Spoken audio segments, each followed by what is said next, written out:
Hello and welcome back to my channel. My name is SewRena, and in today's video we're going to be venturing down the lane of shirtwaist dresses. If you are new to vintage dressing and you want to know the perfect place to start, I would highly recommend that you look into shirtwaist dresses.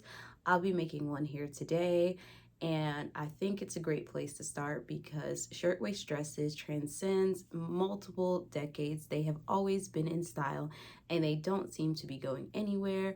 I pulled some magazine clippings from or screenshots from the 1930s all the way up to the 90s, and then I even grabbed a screenshot from today from Target, and you can still get shirtwaist dresses. They are timeless, and depending on how you choose to style a shirtwaist dress, you can kind of play around with different decades. So if you wear a petticoat under your shirtwaist dress, then you'll get a more 50s, 60s look. If you go without one, depending on how full the skirt is, it can pull off a late 60s, 70s look. So it's perfect for beginners if you don't know where to start. And if you're a little bit nervous about wearing like really full foundation garments, you can wear them without them and still style them in a very vintage way. So if you're interested in seeing me make one here today, go ahead and like and subscribe. And now let's get into the video. For today's pattern, we're going to be using Simplicity 4565. It's a size 10, bust 31. It has two style options, one with a matching jacket, one without, and you can even see that they style the skirts differently. On style 1, they pleated it all the way to the bottom, and on style 2, which is the one I'll be doing, they only left it pleated at the top and free at the bottom. I like this style dress because it can be worn with or without petticoat and still be very relevant for the time period. So this is even better for beginners because without a petticoat, it's still very much 1960s. And with a petticoat, it is as well. Here is the back. It is a one-piece dress and jacket. Dress has a rounded neckline, short set-in sleeves rolled up in the form of a cuff, full skirt with pressed or unpressed pleats, front button closing, and self or purchased belt. Lined jacket has round neckline, 3/4 length kimono sleeves, and maybe top stitch details.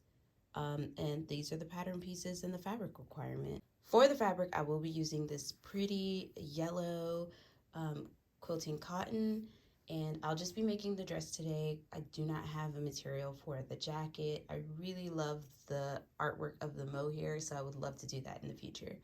To start off any pleated skirt on a dress or normal skirt, I like to go ahead and mark my pleats so that way I don't get it mixed up throughout the process.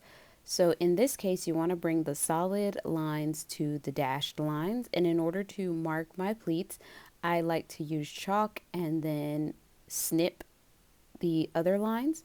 So in this case, I'm going to use scissors to snip the dashed lines because that's really easy to remember. And then I'm going to go back with chalk and mark all of my solid lines. So I'll be bringing my chalk line to my slits or dashed lines. I'll tag a video where I made another shirtwaist dress and went way more in depth on all the different ways that you could mark your lines to differentiate which one goes to the other. If you look real close at the top of the pattern, there is an arrow that shows you in which directions the pleat should go in, and you can actually mark this within the seam allowance on your fabric just in case you forget, but you can always use your pattern as a reference. Now it's time to create the stitching lines for the front opening. There is going to be a placket hidden within the pleats for you to get in and out of the dress. There is no side zip on this. Once that is marked, I go ahead and start marking all of the pleats on all the other skirt panels.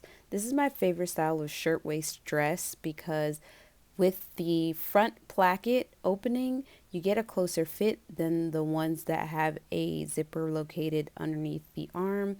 Of course, because it has to be pulled over your head, those tend to be more loose because there's more ease to allow for slipping it over your head.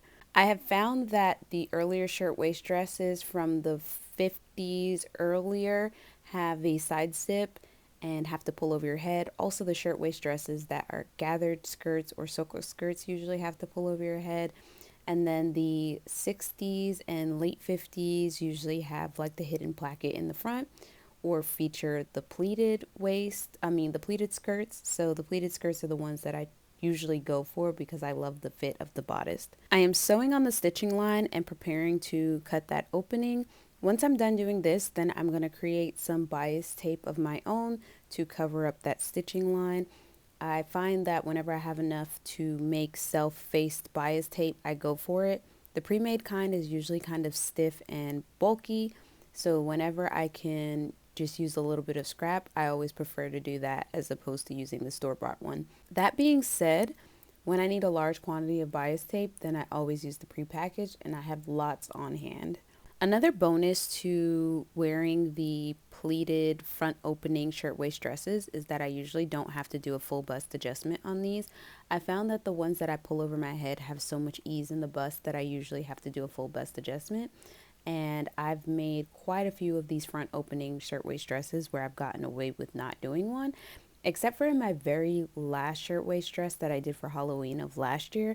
I did do a full bust adjustment on that one, and that's just because the fit of the dress itself was intentionally a oversized blousey fit, and I knew on someone with a smaller bust it wouldn't look so much oversized as it would look ill-fitting. So I made a small bust adjustment on that one. Once the opening is made and faced, it's time to start putting all the skirt pieces together, and I'm doing that with French seams. I will leave a card above to all of my favorite seam finishes where I go in depth on how to make a French seam. But if you are new here and you want a quick overview, first I stitch with the wrong sides of the fabrics together at 3/8 of an inch, and then I cut the seam allowance down and then sew again right sides together at 1/4 of an inch, and that is for a 5/8 seam allowance. You'll have to adjust accordingly if your pattern requires a different kind of seam allowance. I do plan on wearing this dress a lot. I usually do when it comes to shirtwaist dresses because they make a great casual vintage piece. They're really easy to dress up, and they're very convenient for running around and just throwing on something. So I'm taking extra care to make sure that I have really strong seams and the inside is as clean as possible because it will be laundered a lot. So I don't want raggedy fraying seams. This dress is really quick to make. I love the jewel collar on it because I think it will do great for detachable collars and really cool like neck embellishments and things like that. I've never made a shirtwaist dress that didn't already have a collar, so I'm really excited to accessorize this later.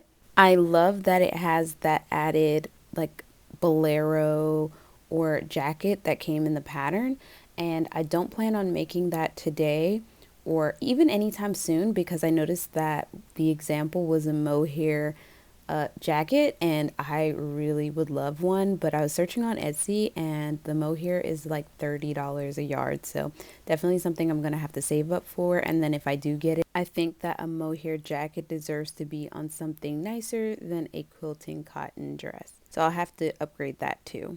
Now that the skirt is together, it's time to pleat. So I am making my first fold at that chalk line, and then I'm going to bring it over to that slit or dashed line as the pattern would have it, and then I'm going to put a pin in it, and I'm going to repeat this process until I've covered every single pleat in the skirt.